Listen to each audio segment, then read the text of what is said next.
नमस्कार, Praniti kitchen decor या YouTube चॅनलमध्ये आपलं स्वागत आहे। आज आपण काम केलेलं आहे शेळगीमध्ये। श्री मिठारी सर यांचं एक किचन आहे।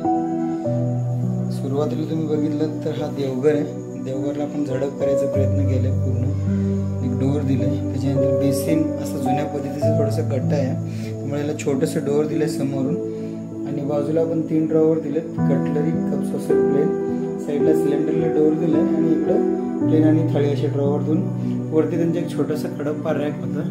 त्या कडप्पा रॅकला आपण डोअरमध्ये कव्हर करून साईडला पिल्लर पट्टी आपण हे देण्याचा प्रयत्न केला। साईडला हे त्यांचं जुनं फर्निचर आहे, लाकडी फर्निचर, त्याला सेम कलर पेंटमध्ये मॅच करून असं हे डोअर आपण मॅच करायचा प्रयत्न केलाय। तर कसं मॅच झालं मित्रांनो हे तुम्ही मला नक्की कमेंट करून सांगा। त्याच्यानंतर यांच्या साईडला माळा पण आहे वरती जुना, त्याला पण तो पेंट मध्ये आपण कव्हर केला। हा जुना फर्निचर आहे, त्याला पेंट मध्ये कव्हर करून आपण एक्झॅक्ट त्या फर्निचरच्या हिशोबाने मॅच करायचा प्रयत्न केलेला आहे। तर आपण देवघरला बघूयात। आता देवघरला पण एक झडप केलेली आहे, त्याला असं आपण ऑटो इंजिस वरती फिटिंग केलंय आणि जो हँडल आहे तो सीबी फिनिश लावलाय। आपण बाकी किचनकडे पण वळूयात। आतमध्ये काय काय केले दाखवायचा प्रयत्न करतोय। नमस्कार, तर आपण आता इंटरनल पार्ट बघूयात। परपेंडेंट कटलरी बास्केट आहे, त्याच्यामध्ये सर्व प्रकारचे डाव, चाळणी, चमचे या गोष्टी आपल्याला ठेवता येतात। हे फोल्डेबल आहे, की तुम्हाला हे सगळं टोटल फोल्ड करता येतं, क्लीन करायला आणि परत ॲज इट इज खाली ठेवता येतं। स्टेनलेस स्टीलचं फ्रेमिंग आहे, अर्धा बाय अर्धाचा इंटर खाली हा प्लेन ड्रॉवर आहे, त्याच्यामध्ये आपल्याला अशा प्रकारचं स्टोरेज करता येतं। आगीने हे पण फोल्डेबल आहे।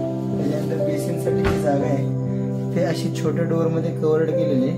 इथं खाली फरशी आहे नाही, त्याच्या हिशोबाने आपण फरशीच्या वरती घेतले फ्लोरिंग। त्याला आपण डोअर मध्ये क्लोज करायचा प्रयत्न केला।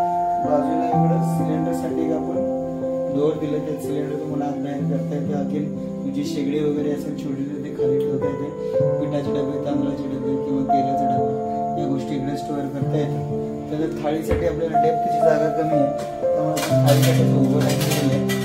थाळी प्लस प्लेट तुम्ही स्टोअर करू शकता किंवा कप अँड सॉसरच्या ठिकाणी तुम्ही हे लावू शकता। मॅग्नोचा ग्लॉसी शटर्स आणि कॅपेचिनोचा कलर आहे। हा वरचा प्लेन ड्रॉवर आहे, तुम्ही असे मसाल्याचे डबे बनवण्यामध्ये तुम्ही स्टोअर करू शकता। त्याच्यानंतर इकडे आपण हे रॅक थोडंसं गडच्यामध्ये, त्यानंतर आपण डोअरमध्ये क्लोज करून असं करायचा प्रयत्न केलेला आहे। याला कव्हर्ड केलं आहे, मला कॅबिनेट सारखं असं फील येते। याच्यामध्ये बंद केली की लक्षात येत नाही, पण आतमध्ये फरशी वर्क आहे, पट्टीमध्ये आपण हे फिटिंग केलेलं आहे। त्याला हँडलचे आपण रॉक्सी फिनिश मध्ये लावलेलं आहे। आणि इकडे आपण देवघर पण केलेलं आहे।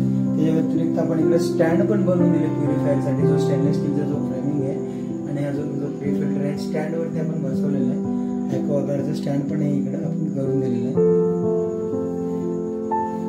तर मित्रांनो